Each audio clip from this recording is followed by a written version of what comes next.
Someone couldn't make it. All right. Okay.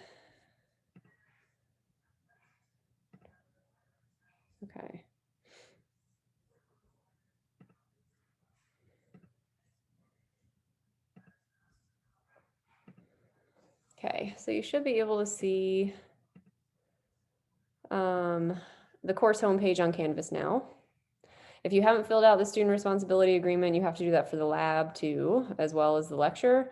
For anyone who hasn't filled those out, I need to make a note to myself. By the end of the week, I'll be emailing you and harassing you to fill out the student responsibility agreement for the classes you have with me.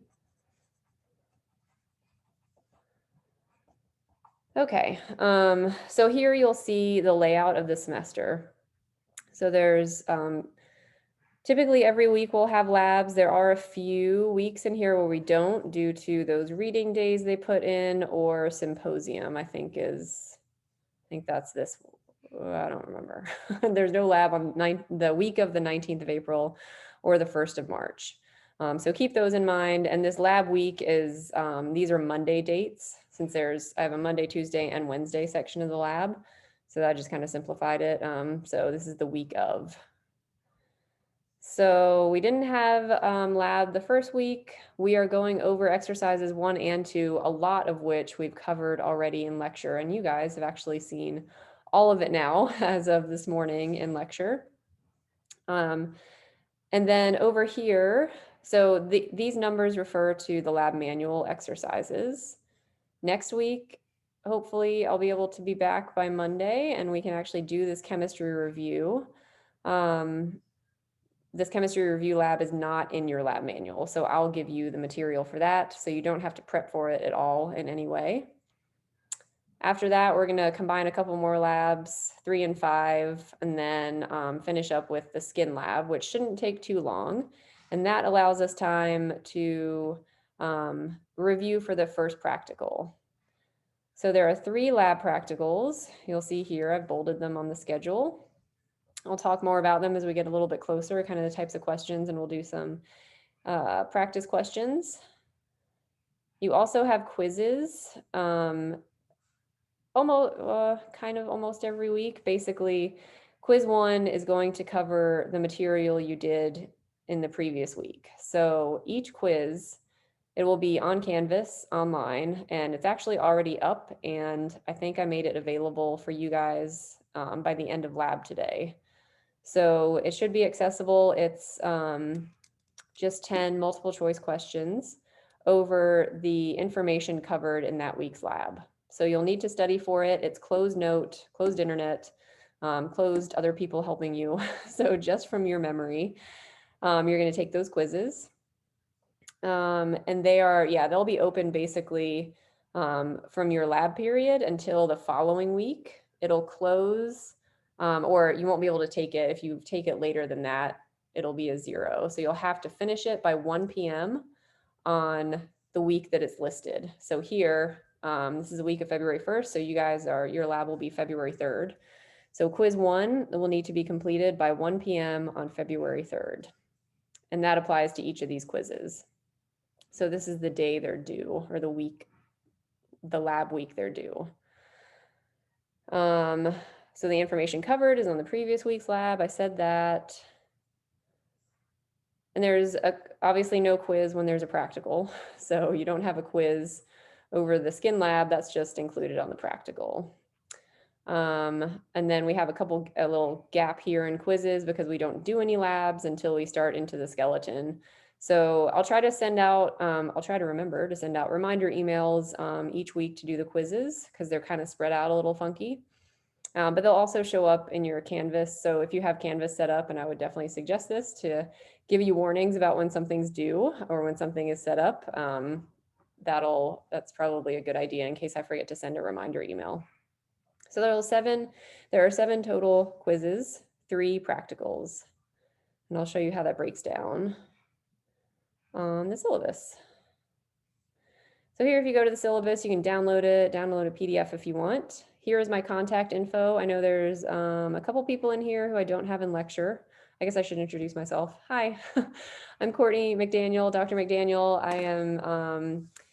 I teach a couple of sections of AMP1 this semester, and I think I'm the only lab instructor. So Dr. Schmitz and I are going to try as hard as possible to kind of stay on the same schedule. So hopefully how I've set up lab, I guess I could go back to, let's go back to the schedule here. The weeks that we're going over this information, the goal is to have already covered it in lecture. So this is sort of, this lab is an opportunity to see that information again because it's a lot of information and to practice with it a little bit. So the goal of the lab is really to reinforce what we're doing in lecture. I know that's not always the case with all labs. That's the goal from my perspective of this lab, to really just reinforce what we're doing in lecture. Sorry, my head's really stuffed up. I'm trying to think clearly here.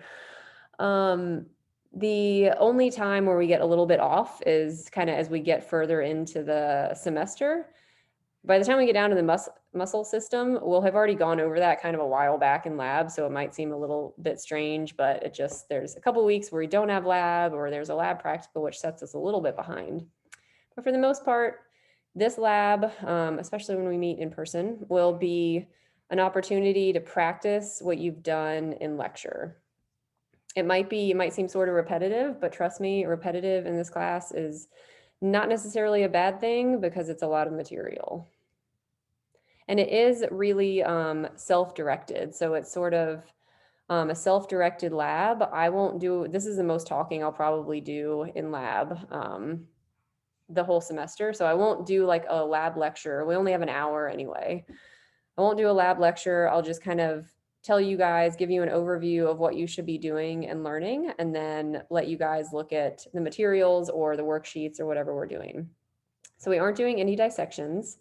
Unfortunately, we can't do dissections in the lab rooms of Stewart because the ventilation isn't good enough. So I don't know, good or bad. If you like cutting into things, then it's bad. If you don't like dissections, then it's probably good. So no dissections. This will be that we'll use a lot of models and stuff like that to learn the different parts of the body that we're going over. Okay, back to the syllabus. Stop me if you have questions, please, either in chat or just interrupt me. Okay, so normally we'll meet in 2:20. Here's my contact info, my office hours, all of that information. If you haven't gotten the lab manual yet, you won't need it next week technically because we're doing that chemistry lab that's not in there. So, but definitely have it for the week after next. That's the info for that. They have it at the bookstore, or you can get it elsewhere. Doesn't really matter to me. And here's the grade breakdown. So there's 3 different grade categories. You have the lab practicals, which are the majority of your grade. So that's going to be 65%, and there's 3 of those. Quizzes are 25%, so still a pretty significant chunk. And the goal of the quizzes is to sort of force you to study for the lab practical rather than sort of throughout the course of the semester, rather than just cramming everything in, the day or 2 before a lab practical. So I'm hoping those kind of help you get prepared and not wait till the last minute to study. And then there's lab activities and worksheets. This is sort of a participation grade, more or less. So some labs won't really have any worksheets that you need to show me before you leave. But if you're not there, you basically get a 0 for that day. So lab activities and worksheets, there's a couple today. I don't know that I'm going to, it'll be kind of hard for you to show me that you've completed them, considering you don't have a hard copy of them. So I'll talk about that in a minute. But if you're here, you're getting credit for this 10% for today. All right, so the lab practicals, I said there's 3. I'll talk about them more as we get towards the first one. You definitely want to take notes in here and take notes on there's some sections of the lab manual where I say, don't worry about this or that, or you definitely want to focus on this. So take notes on that type of information. I typically don't do makeups for lab practicals. So if you look at the dates and you realize you have some kind of sporting event or doctor's appointment that you can't change during a lab practical day, let me know as soon as possible. You can come to another section potentially. So like I said, there's sections on Monday and Tuesday as well. If you can't make it to any of the other sections and your absence is excused, that's important. If it's unexcused, you just get a 0, and if you're not there for the practical. If it's excused and you can't make it to any of the sections for the practical, I'll basically take the other 2 lab practicals and average those together. So rather than having 3 grades to average together for this 65%, you'll just have 2. So that can be, good or bad. I think probably more harmful than good, because that's a lot of pressure on 2 grades versus having 3. The quizzes, like I said, finish it before the beginning of lab. And then all of the other information is pretty straightforward. You're expected to attend. That's where that 10% part of the grade comes into play. So I'll take attendance every week. And if you have to miss any lab, really, contact me and we'll see if we can fit you into one of the other sections. All right. And all of the rest of the stuff is pretty straightforward. I do encourage you to read through it. Make sure you don't have any questions. If you do have questions, please email me. But I think you guys know most of that information by now after going through the first week of classes. Oh, will you make the quizzes available? Yes, good question, Jenna. So I'm going to leave the quizzes available basically indefinitely. So once you've completed the quiz, well, you guys are the last section actually. So I'm not allowing the correct answers to be shown to anyone until everyone's taken the quiz, which is by the time you guys start lab, everyone will have taken the quiz. So that being said, if you are normally going to come to the 2 p.m. part of this lab, you still have to get the quiz done by 1 p.m. I do want to make note of that. So still get it done by 1 p.m. But yes, the quizzes will be available for you to study, and you should be able to see the correct answers if you got them wrong. Good question. Anything else about I think that's most of what I want to talk about with the basic setup of the class. So if you have questions about that, this is the time to ask them.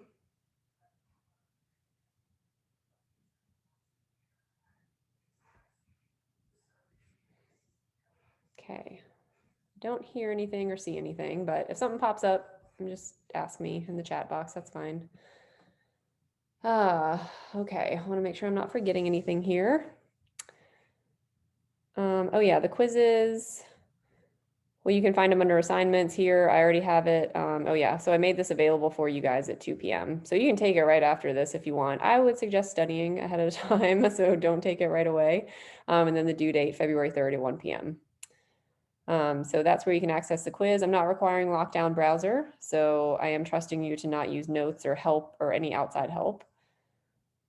And it'll benefit you too in the long run, considering it'll help you study for the practicals, which are worth a much bigger portion of your grade. All right. What else? So in the modules, this is where I'd hand out a bunch of papers for you today, to you today. If you go to the modules section of Canvas, you should see this Lab 1 and Lab 2 AMP files. So those are the scanned copies of the first 2 labs from your lab manual. If you don't have your lab manual yet, you're going to want to open these up and look at them as we go through them.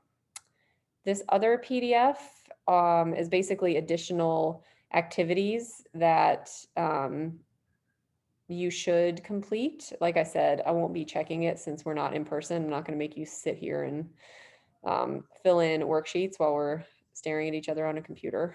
So, but you want to download that, and I will show you as we get to there the specific handouts that I want you to complete. Okay, so I'm going to stop sharing for a second and then bring up the lab manual. Here we go. So I actually don't need to cover a lot of this because I covered it in lecture. So we've gotten through all of this material. Here, the first lab is really going back to that language of anatomy, kind of mapping the body and being able to describe it and the different regions, the cavities, the directions, all of that kind of stuff. So this first diagram is going to be really helpful to you. I'm going to basically take this, well, I guess I could just leave it. I'll probably just take this page and put it separately on Canvas so you can print it out, 10 times and practice filling in these leaders with the different terms for the body regions. So there's a few here on the first page, so don't forget about those: abdominal, acromial, and antebrachial. So those should fit onto here, as well as all of these terms, and you get a very basic definition of each here. And then on the next page, these are the posterior body landmarks. So everything before that would be on the anterior side. Everything on this page is on the posterior side of this diagram. So fill that out, and I will, yeah, I think I have a filled out PDF copy. So I'll upload that so you guys can check it as well. Ooh, I forgot to mention something. Well, I'll mention it as we get to the end of this lab, actually. So that is going to be helpful for you for practicing naming the different parts of the body. Here, this information, I think Dr. Schmitz is a little bit ahead of me, so you guys probably already went over this earlier than today. So I just got to this today in lecture. But the different body orientations and directions. So superior versus inferior, anterior, posterior, medial, lateral, all of that talking about different body parts in relation to other body parts. You can cross out cephalad caudal. I'm not going to ask about that. I don't use those terms. And remember that anterior posterior is the same as ventral dorsal. Oh, goodness gracious. I should share my screen. Sorry, guys. Oh, man. What a day. Okay. I'm so sorry. Let's go back up here. This is the first lab. These are going to be your body landmarks. Don't forget about these first few. Oh my goodness. Here's the diagrams I was referring to and you guys couldn't see. And then the rest of the body terminology, the regional terminology. Okay, so yeah, fill that in. I'll have a filled out version and a blank one on Canvas for you to practice with and check against. So here, yeah, this is cross out cephalad caudal. You don't need those. And all of the others you do want to know and be able to say, so this activity 2 is good practice. And I'm actually going to pull up the other activity, which I think is better from the other lab manual, a little bit more practice using those directional terms. So here you would say for number 1, for example, the wrist is blank to the hand. That's going to be the wrist is proximal to the hand. So the wrist is closer to the trunk of the body than the hand is. And remember, proximal distal deals with only the limbs, so the arms and the legs. So do those to the best of your ability. I think I have those filled in too. I'll just put all of the answers up on Canvas if I have digital versions of them, which I think I do. So I'm going to pull up, I'm going to stop sharing and remember to share this other one with you. So that other Ammerman lab activities document that I put up, let's go to that one real quick.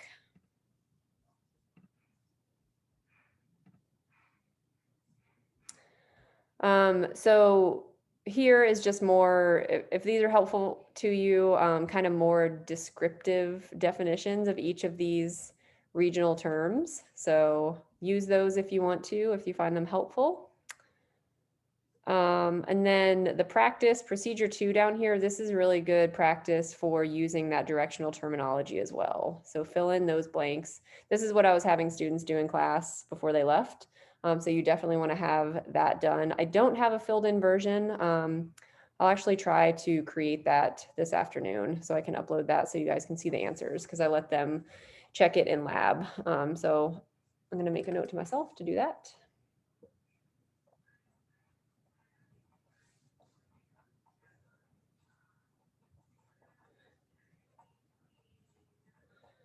They're typically, just like I said, I typically won't talk this long in lab. There won't be this many different worksheets.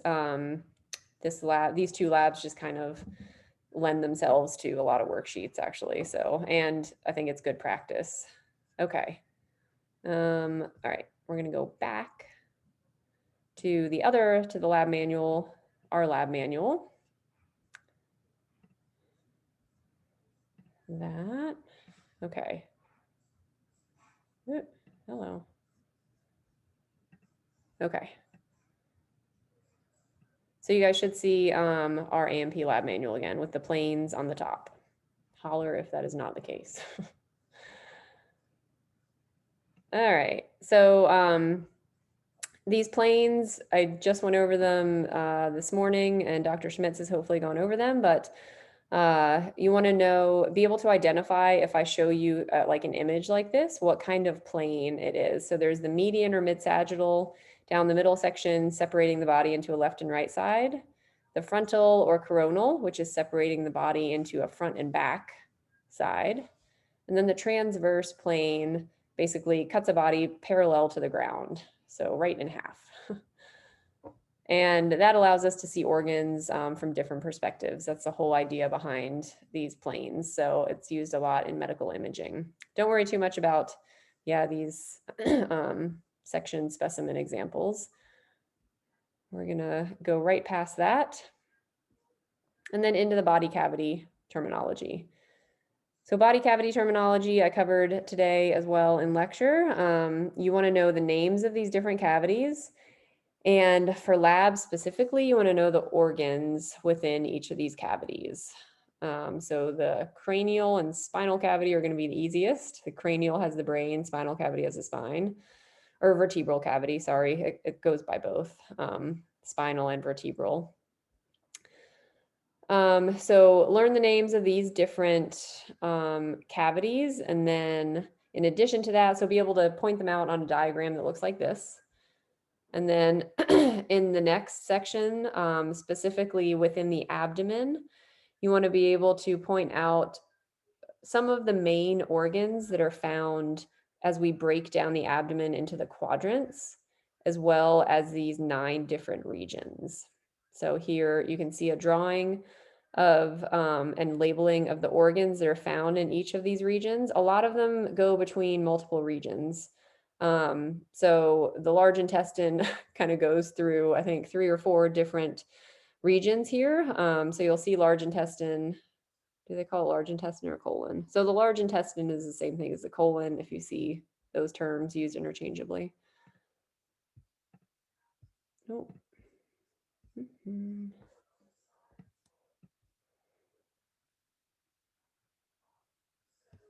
Oh, Iman, I just saw your message. Sorry. File is part of an unpublished mod. Oh, I didn't publish. Oh my gosh. Hang on a second, guys. Sorry. Did I publish any of these? Oh my goodness. Okay.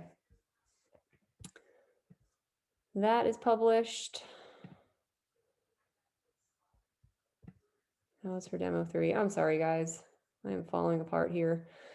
So for the Wednesday lab, I just published that module. I forgot I have to publish the module in addition to the files. So let me go do that for the other 2 labs since there's people in here from there too.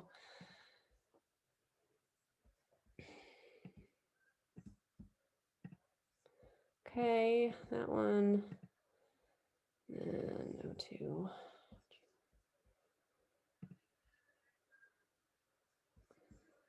Okay. Now everyone should have access to those. I'm sorry, guys. Thank you for pointing that out. Okay.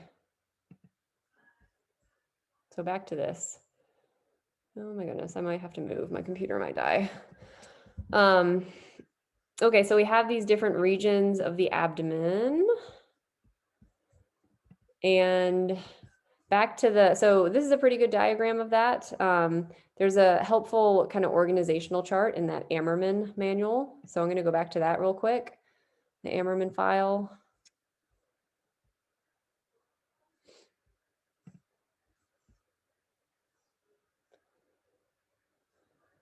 there. Oh. Okay. So if you go down to the next page in the Ammerman manual, there's a lot of text here. That's pretty much all in your lab manual too. So you can ignore that or read through it if it helps you, if it helps explain in a little more detail. And then down here, for some reason, this diagram is just a little bit clearer to me for the 4 quadrants, at least, breaking up the abdominal organs into these 4 quadrants, and you have them listed here. So on the page right after that, there's this table, which I was having the other labs fill out as well, writing down at least some of the main organs that are found within each of the cavities. So pleural, mediastinum, and pericardial cavities. And then you can cross out peritoneal cavity. We don't really talk about that one. Then the abdominal and pelvic cavity. Those have a lot of organs. And then further, breaking that down into those 4 quadrants of the abdominal cavity, knowing some of the main organs, at least like 2 or 3 of the main organs that are found in each of those quadrants. So you do want to have that information for the quiz and definitely for the practical as well.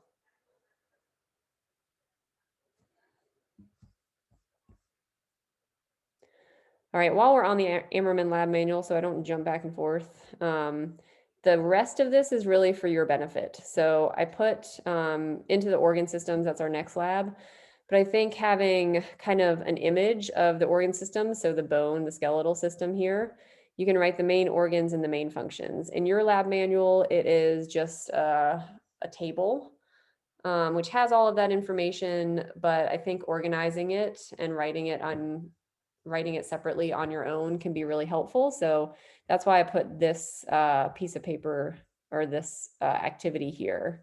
So that's optional for you. If you find it helpful, good. If not, don't worry about it. And then this last little quiz, don't worry about. I didn't do that in lab. So you can ignore the last page. And that is the Ammerman manual. Oh my gosh, it says it's published but hasn't been unlocked. I'm not sure how to unlock it. All right, I'll work on that. Don't worry about the Ammerman manual for now. I am not sure. I didn't create a locked PDF, but I'll go in and try to fix it if I can.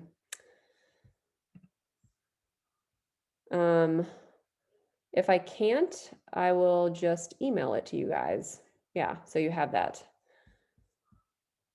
Maybe Canvas is just not wanting me to get that to you. All right, so that sums up that first lab. This is what I forgot to talk about when we were going over grade stuff. So this is really important, something you're going to want to know. So pay attention if you've zoned out. Share. Okay. So Jenna can see them. I don't know if, Iman, if you're still having issues seeing that, let me know and I'll try emailing it to you. All right, back to this. So the review sheet. So there's a review sheet at the end of each lab in your lab manual. There's no pre-lab, which is kind of annoying, but I'm basically I'm going to use these review sheets as a pre-lab.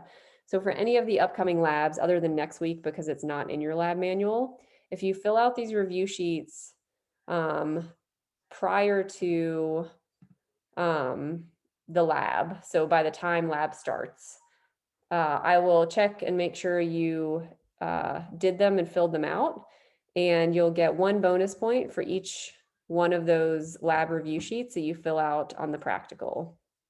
So the next labs we're doing from your lab manual are labs 3 and 5, 2 weeks from now. So if you fill out the lab 3 review sheet and the lab 5 review sheet before class, so before we start lab, you'll get 2 bonus points on your practical. And I'll do that for each practical. So I'm just gonna group it by practical unit. That is my way of getting you to try to prepare for lab ahead of time rather than coming in not knowing what we're going over. So hopefully that encourages you to read through the lab, fill out that information, and it really does help on the practical because the practicals can be kind of tough. So definitely do that. I'll try to remind you guys, since it's 2 weeks away, to do that for labs 3 and 5. For lab, what is it, 6, I think is the skin lab. That will be obviously just 1 bonus point. So you can get up to 3 bonus points if you do these lab review sheets before we actually start the lab. So you can get 3 bonus points on the first practical, I think 4 on the second, and 3 on the third. So I definitely recommend doing that. It definitely helps people with those lab practical grades. All right, and it's just helpful in, again, practicing a little bit more. Oh, I didn't mention this in any of my other labs, but these red questions with the cross next to them, these are like clinical based questions. You don't have to fill those out. They can be helpful, but we don't really go into that kind of detail in A&P, but something to think about at least. If you don't fill those out, you'll still get the bonus points, I guess is what I'm trying to say. All right, that's lab 1. Stop share. Oh man. And then let's open lab 2 super quick. This is just the organ systems. Like I said, in your lab manual, there's really just a table. You more or less want to memorize that table. Here we go.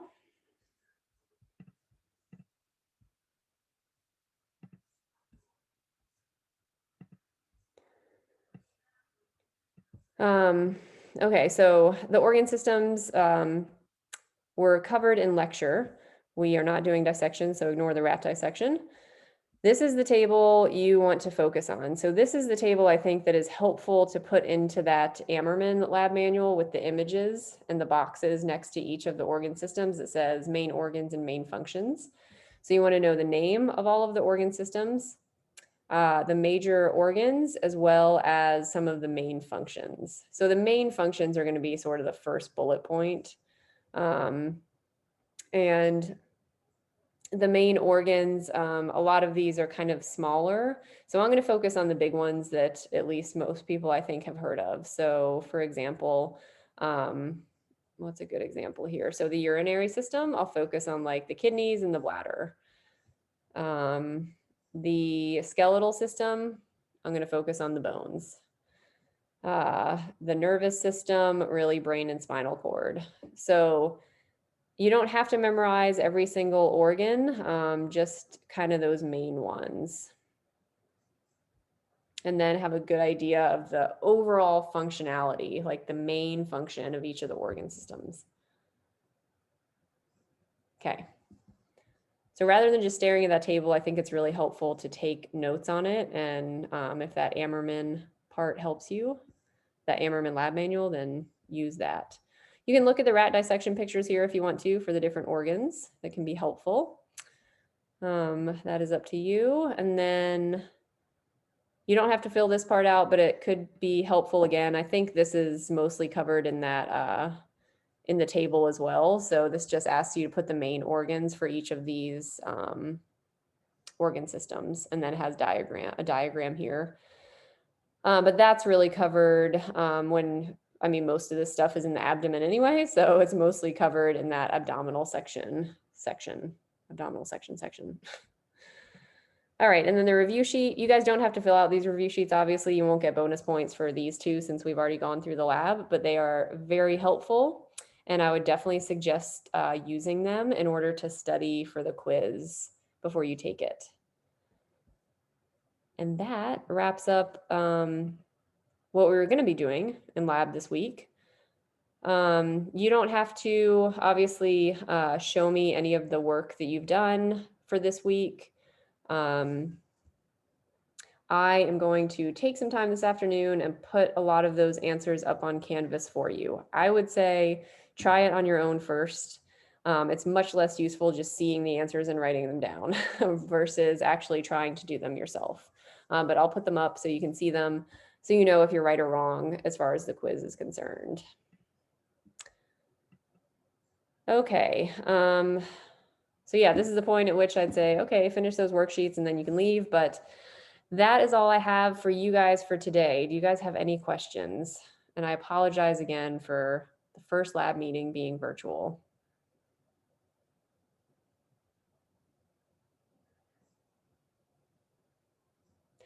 Okay. Iman, I will email you that file. If anyone else wants it, feel free to email me or message me now. Otherwise, I will hopefully see you guys soon. I'll definitely keep in touch with you about, well, if you're in my lecture, about whether we're meeting for lecture, and then lab as well next week. I'll email everybody probably incessantly. I'm sorry. Okay, have a good rest of your day, and hopefully I'll see you guys soon. Take care.